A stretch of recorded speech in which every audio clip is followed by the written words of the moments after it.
Senator Warner is a reasonable man. Everybody on this committee knows that. And he's a good man. And I understand he's interested in process, and I'm not saying that process isn't important. And it seems to me that that's the main issue with respect to all of this.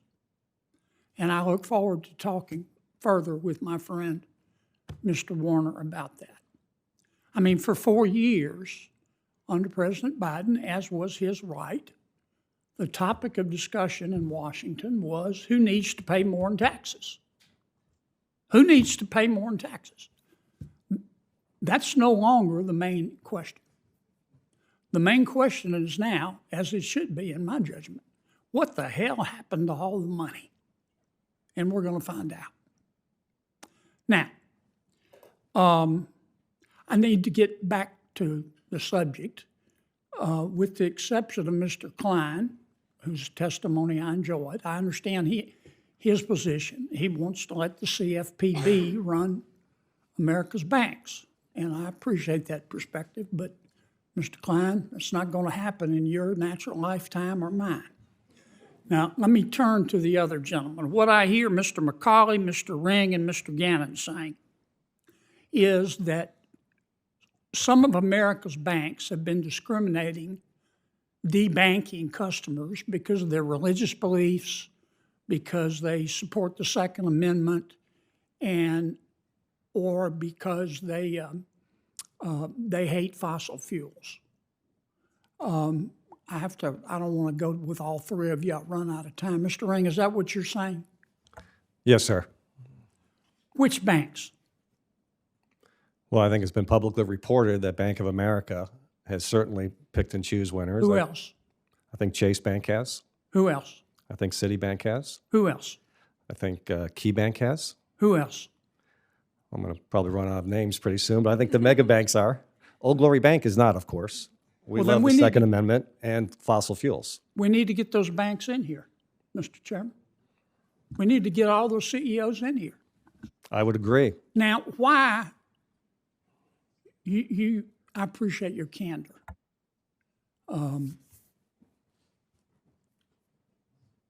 Why do you think, are banks doing this because they're scared of the regulators? Or are they doing this because the people running the banks are prosecuting their political beliefs? I mean, when a bank holds a seminar, taking up valuable employee time to discuss whether a man can breastfeed, are they doing that because regulators are leaning on them, or are they doing that because the CEO really thinks that's subject to debate? I think it's definitely the latter, and I think it's also middle management. What do you mean the latter? It is not the regulators. I do not believe the regulators pushed the big banks to debank conservative causes. Don't? I do not. I think it was their internal choice by these big banks. Why? Well, why? The same reason why big tech pick and choose winners. I think big banks pick and choose winners that they care about, and that's why we need a market solution, because you can't regulate that type of behavior without having unintended consequences. And now every time you get a customer application, you've got to fill out 5 forms as to why you did or did not pick that customer. So you think that that's the management of these banks that are just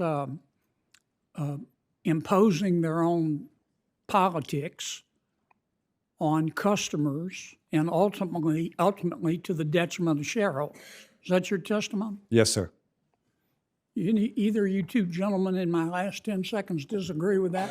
I strongly disagree, Senator. Yes, I've spent a lot of time with a number of bank CEOs. Who do you think it is? I believe it's the regulators. How about you, sir? It's definitely regulators. All the big banks wanted to work with crypto and were scared away from it by the regulatory apparatus. All right, I'm out of time. Thank you, Mr. Chairman.